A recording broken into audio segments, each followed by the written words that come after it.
I now give the floor to the representative of Syrian Arab Republic. شكرا. Thank you, Mr. President.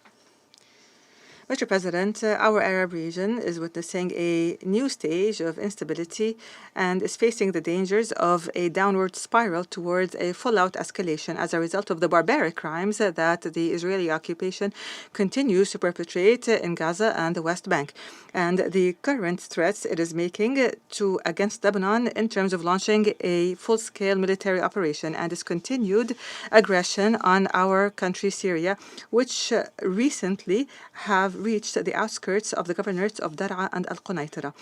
And instead of seeking to contain this escalation and instead of working on calming matters down and adopting a constructive approach that would achieve stability in the region, the United States of America and a number of its allies have instead given priority to the interests of the Israeli occupation entity over that of international law and international humanitarian law and the purposes and principles of the United Nations Charter as well as human rights agreements. They have provided all forms of political and military and financial and media support to the Israeli war criminals. It has given them enough time to continue with their genocide against the Palestinian people and their aggressions against other countries in the region. The U.S. and its allies, and this has been the case for decades, have prevented the Security Council from upholding its responsibilities to maintain international peace and security and arrive at the implementation of its resolutions related to the Arab-Israeli conflict to put an end to the occupation, which has always been the root cause and the effective foundation of all the crises that our region has experienced and has caused the suffering of its peoples. Mr. President, for many years, the United States of America and its allies have unfurled and waved the banners of human rights and spreading democracy and good governance and other such claims to interfere in the internal affairs of my country and in many member states of the United Nations, to destabilize their security, and to attempt to forcibly change legitimate governments. They did not stop at that point. Rather, these states have employed United Nations bodies and other international organizations to target my country.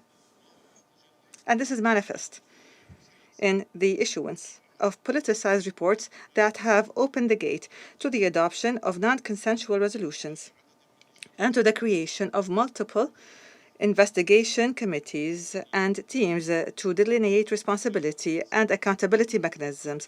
The common denominator among all of these mechanisms has always been the fact that they lack legitimacy and that they are politicized in nature and that they completely lack professionalism, objectivity, and credibility.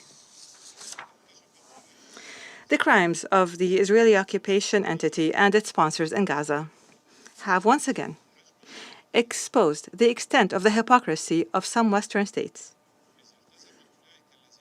Those who have appointed themselves the sponsors and guardians of human rights in the governments of these countries, they have been absolutely silent. And their so-called humanitarian care was absent. They took no initiative to create any United Nations mechanism to document actual crimes that are being perpetrated by the Israeli occupation authorities in public and before everyone's eyes. And they have not taken any step to guarantee accountability and the lack of impunity. Rather, they have appointed themselves as defenders of the occupying forces and defenders of genocide, of war crimes, of wars against humanity perpetrated by these authorities. Add to that the threats they have made against judicial entities that they themselves have created to target specific countries. Instead, they sought to gag any of their citizens who have demanded an end to these crimes. This position of theirs confirms the veracity of the calls we have been making for years for these Western countries to reconsider their policies that undermine the multilateral international system and the international organizations that were established by the will of our peoples. Mr. President, all Syrians continue to suffer as a result of the unilateral coercive measures.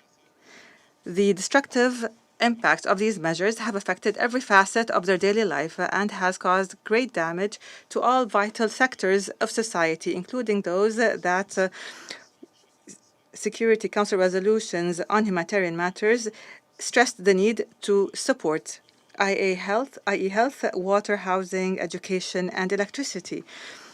The fact that these unilateral coercive measures have continued to target the sectors that meet Syrians' basic necessities and guarantee their ability to practice and enjoy their basic rights, as is their right and the right of all peoples in the world, exposes the fake claims of these states that impose these coercive measures.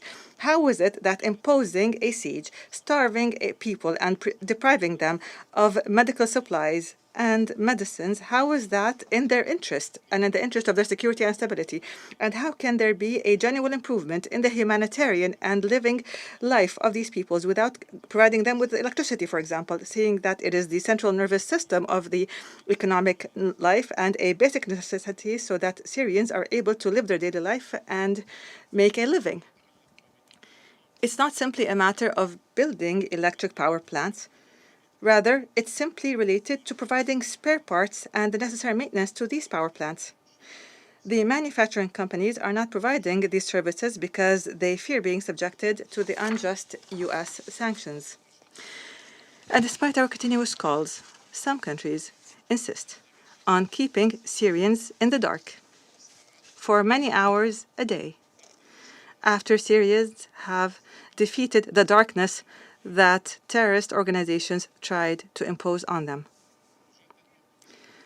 Our delegation reaffirms the need for the United Nations Secretariat to issue a study on the impact of coercive measures on humanitarian work in Syria and on the Syrian people in haste. And we demand the United Nations to intensify their efforts to support Syrians, and we urge donors to stop politicizing humanitarian and developmental work in Syria and to provide the necessary funding for humanitarian aid and early recovery projects. And we ask them to support their efforts to achieve development goals. As everybody has heard, the humanitarian response plan has only been funded by 12%, and we are already past the half-year mark.